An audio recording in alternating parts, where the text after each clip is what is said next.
it's well documented. You've owned your baggage. You had an incident in college. I think, listen, we all did dumb crap in high school. The number one student at my high school went on to the Air Force Academy and was the number one student at the Air Force Academy, introduced Ronald Reagan at the time.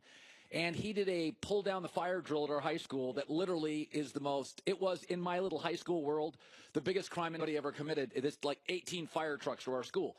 Smart kids make mistakes. You made one. You've owned up to it. So what do we do with these UCLA kids? Am I being too draconian? Yeah, I think you are. I do. I think, look, they've been rightfully embarrassed, rightfully humiliated, especially because they embarrassed, not just themselves, but LiAngelo hurt his family's brand. They all hurt UCLA's brand. They hurt the Pac-12's brand, and they hurt college basketball's brand. Look, college basketball, and I know you probably didn't watch last night. I did. But it's been a rough year already, right? Yeah. You got an FBI probe. You got this nonsense. Marvin Bagley, who's going to be the number one player taken in the draft. We all wait to watch him play for Duke against Michigan State. He plays 10 minutes, gets poked in the eye, and he's out. Yeah. Billy Preston, who's the best freshman for Kansas, doesn't play last night because he got in a car accident. They're like, hey, who's this car belong to? He's like, I don't know, right? Like, it's been all bad, and this only continues down that path of the worst college basketball off the court year ever. In recent ever maybe.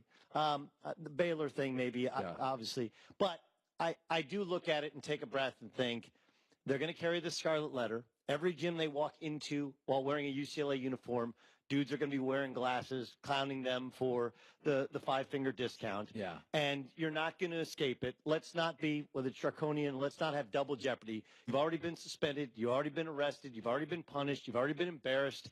A couple of games is probably enough. And I agree with you that UCLA would very much prefer to be done with the Ball family because LaMelo Ball will never play college basketball. It will not happen. He's got his own shoe. He's signing autographs in China. He's not even in high school. LeVar wants to control that one and not have him have to go through college. But I don't think you can throw the baby out with the bathwater. I would just suspend him for a couple of games and have a no-tolerance policy because Christine's right, you can't get rid of one and not get rid of the other two. And if you're UCLA, you can't lose 3 scholarship players. It makes it almost impossible to compete for an entire season. And it's just, I think it's too much. Okay, let's go to something we talked about yesterday. Daryl Morey is the Rockets GM. And he came on the show here about a month ago, and he was mocking me because I think he consumes a lot of media. And he's like, listen, coward, you hate draft picks. I understand you want stars. And I'm like, I don't hate draft picks. But I'm getting a 19-year-old that, forget physically, they're not emotionally, they can't drink in the hotels they stay. So I am much more a trade a pick and get a player.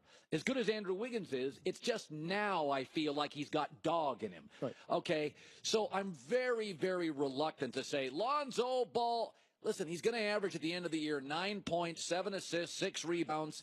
I don't think it matters that much that he's not a great shooter. You disagree? Well, it's not. The shooting is problematic, but I was listening yesterday when you were talking and you played the Magic Johnson sound. They're going to let him play this first year, and the numbers will be what the numbers are, and then they'll have to go through and decide, listen, we're going to have to fix this because it's not working. Okay. But you can shoot. Dennis Smith is shooting poorly for Dallas. The difference is Dennis Smith finishes at the rim. Yeah.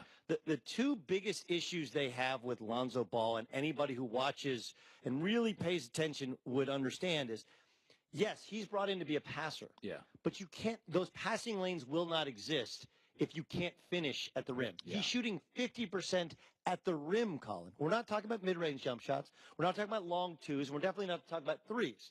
Okay, he's got the lowest field goal percentage, three-point percentage, effective field goal percentage. But more than anything, the biggest problem is he does not have what's called a great finishing package. And if you can't make layups, if you can't make those twos at the rim, nothing's going to be open when you drive. So what is your purpose for existence? And then the second thing is, and we'll see him tonight against Ben Simmons. It's going to be so much fun. Right. Well, Ben Simmons can't shoot. But Ben Simmons also doesn't shoot jump shots. He only gets to the rim, and he shoots a much higher percentage. But the difference also between he and Simmons is he's so passive that his default is to give the ball up quickly, which is guys in high school and in college like, dude, throw it up to me. I'll go play. But look, we brought you in here to make plays. We brought you in here to create shots. You have to demand the ball and make plays. And The problem has been either he's been too passive or when he's been aggressive, he's not able to finish enough.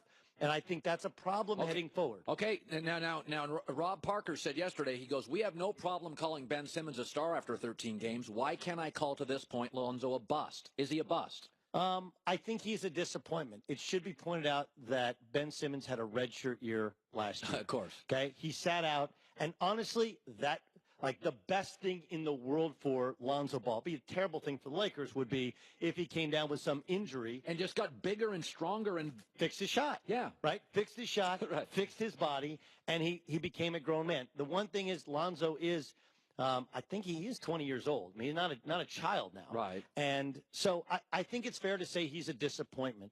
And I know that we've gone back and you can trace Steve Nash who's been working with him. And Steve Nash has told him, like, look, I didn't become a viable player in the NBA until I showed that I could finish. I was willing to, and I could finish at the rim. After that, everything else opened up. So I do think that's a learning process.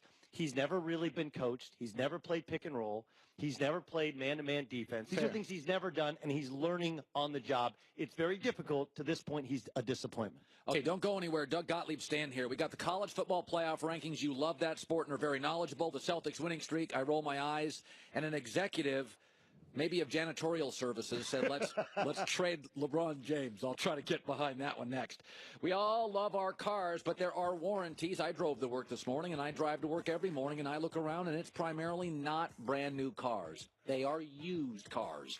That's when you need an extended warranty. By the way, do you know how much a fuel pump costs? Either do I, but it's over $500. It says it right here on the copy. A water pump's over $1,000. I'm not a car guy, but I know what I'm not. And I know what I am. Tired of cars that aren't reliable.